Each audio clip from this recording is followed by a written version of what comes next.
আমাদের কিছু সুশীল আছে, তারা বলতে চায় যে নবী সাল্লাল্লাহু আলাইহি ওয়াসাল্লাম কখনো কটু ভাষা ব্যবহার করতেন না, কখনোই না।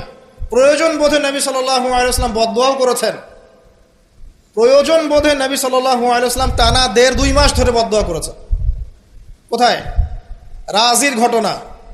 রাজি একটা ঝর্ণার নাম বা একটা কূপের নাম, এক একজন এক একভাবে ব্যাখ্যা করে। এখানে 10 জন সাহাবীকে চোরাগুপ্তা হামলা চালিয়ে হত্যা করা হয়। একদল লোক এসে বলেছিল, আপনার সাহাবীদের মধ্যে এমন কিছু সাহাবীকে পাঠান যাদেরকে আমাদের কওমে নিয়ে গেলে ইসলাম শেখা যাবে, মুআল্লিম।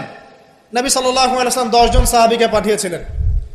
এই 10 জনকে ট্র্যাপে ফেলে, এখন যেমন মুসলিমদেরকে ট্র্যাপে ফেলে হত্যা করা হয়, ট্র্যাপে ফেলে 10 জনকে হত্যা করা হয়। 3 জন ভাগ্যবশত বেঁচে যান, পাহাড়ের উপরে আশ্রয় নেন। তাদেরকে বলে, তোমরা নেমে আসো, তোমাদেরকে ছেড়ে দিব। তারা তীরের আঘাতে ক্ষতবিক্ষত ছিলেন। তারা মনে করলেন হয়তোবা তার অঙ্গীকার রক্ষা করবে, নেমে আসলেন। নামার সাথে সাথেই তাদেরকে বেঁধে ফেললো, মক্কায় বিক্রি করে দিল।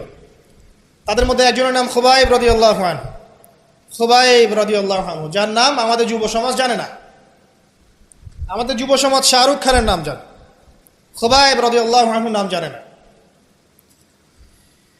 যাকে মক্কার সবার সামনে, একটা গাছের নিচে মক্কার সবার সামনে শুলদণ্ড দিয়ে হত্যা করা হলো।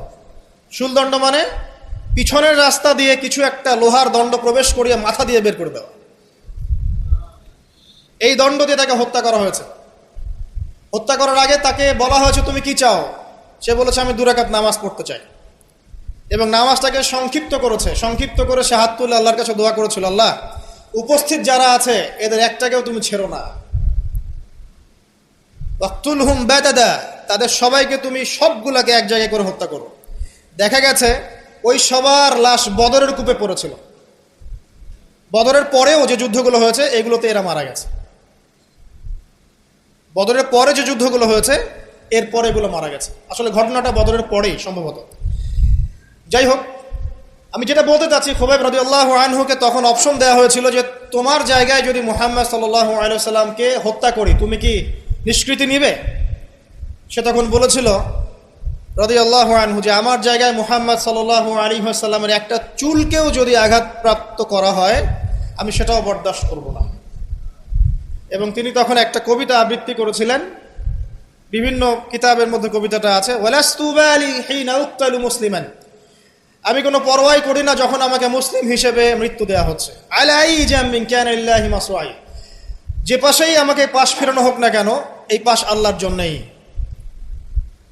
ওয়াযালিকা লিলাহ ওয়া ইয়াশা, তিনি এমন একজন ইলাহ যিনি চাইলে ইউবারিক আলা ফি কুল্লি শিলইন মুমাজ্জাআত, তিনি আমার দেহের প্রত্যেকটা হাড় এবং গোশতের টুকরায় বারাকা দিতে পারেন। তাকে এভাবে শহীদ করা হয়। তো এই 10 জনকে ট্র্যাপে ফেলে হত্যা করা হয়েছিল। খুবাইব রাদিয়াল্লাহু আনহু তাদের মধ্যে একজন। খেয়াল করে দেখেন, নবী সাল্লাল্লাহু আলাইহি ওয়াসাল্লাম এই ঘটনার পরে 1 থেকে 1.5 মাস তিনি টানা বদদুয়া করেছেন এই কওমকে যেন আল্লাহ পাক ধ্বংস করে। ঠিক আরেকটা ঘটনা এর কয়েক মাস পরে ঘটে যায়, এর নাম বীরে মাউনার ঘটনা। বীরে মাউনা একটা জায়গার নাম, যেখানে একইভাবে দিন শেখার কথা বলে দায়ীদেরকে ডেকে নিয়ে এসে 70 জন দায়ীকে একসাথে হত্যা করা হয়েছে ট্র্যাপে ফেলে। এই জিনিসগুলো হিস্ট্রির কথা মনে করিয়ে দেয় আমাদেরকে। ইসলামের ইতিহাস পড়ে দেখেন, মঙ্গলরা, ওইদিকে রোমকরা, বাইজেন্টাইনরা বিভিন্ন সময় মুসলিমদেরকে ভেবে ট্র্যাপে ফেলে হত্যা করেছে।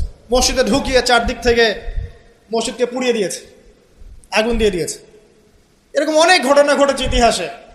আব্বাসীয় খেলাফতের সময় মঙ্গলরা যখন আক্রমণ করেছিল, মাত্র 40 দিনের ব্যবধানে 10 থেকে 20 লক্ষ মানুষকে হত্যা করেছে, সবাই মুসলিম।